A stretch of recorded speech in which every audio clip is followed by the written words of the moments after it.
എനിക്കിട്ട് പണിയാൻ വരുന്നവരെ ഒന്നും ഞാൻ വെറുതെ വെച്ചിട്ടില്ല. മനസ്സിലായോ?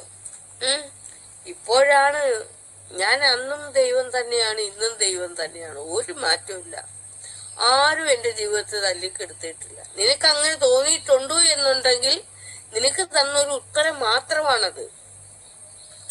നീ അങ്ങനെ എന്നെ ചെയ്തിട്ടുണ്ടെങ്കിൽ നിനക്ക് തന്നിട്ടുള്ള ഒരു ഉത്തരമാണത്. ഉത്തരമാണ്. ഞാൻ നിങ്ങളോട് പറയുന്നു, കൂട്ടമായി വിചാരണ ചെയ്യുമ്പോഴും നിങ്ങളുടെ ജീവിതം ആരും തല്ലിക്കെടുത്തിയിട്ടില്ല. നിങ്ങളുടെ ദേഹം മരണപ്പെടുന്ന നിമിഷം വരെ നിങ്ങൾ ജീവിച്ചുകൊണ്ടേയിരിക്കുകയാണ്. മനസ്സിലാവുന്നുണ്ടോ? കൂട്ടമായി നിങ്ങളെ ഉപദ്രവിക്കുമ്പോൾ നിങ്ങൾ ഒന്നുമായി വേണം മനസ്സിലാവേണ്ടത്. എന്താണ് അവിടെ പോസിറ്റീവ് ചിന്തിക്കുക. നിങ്ങൾ മികച്ച ആളായി മാറിക്കൊണ്ടേയിരിക്കുന്നു. അപ്പോൾ ഞാൻ എന്താണ്, ഈ പൊട്ടന്റെ വിചാരം അവന്റെ വിചാരം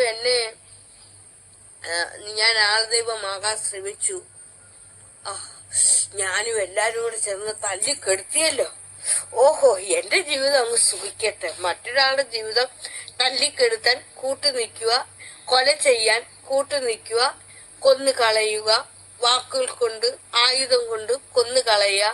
എന്നിട്ട് എനിക്ക് ഭാര്യ വേണം, മക്കൾ വേണം, കുട്ടികൾ വേണം, ഒക്കെ വേണം. ആ ആളുടെ ജീവിതം നമുക്കൊക്കെ തല്ലിക്കെടുത്താം. അങ്ങനെയാണോ നീ കരുതിയത്?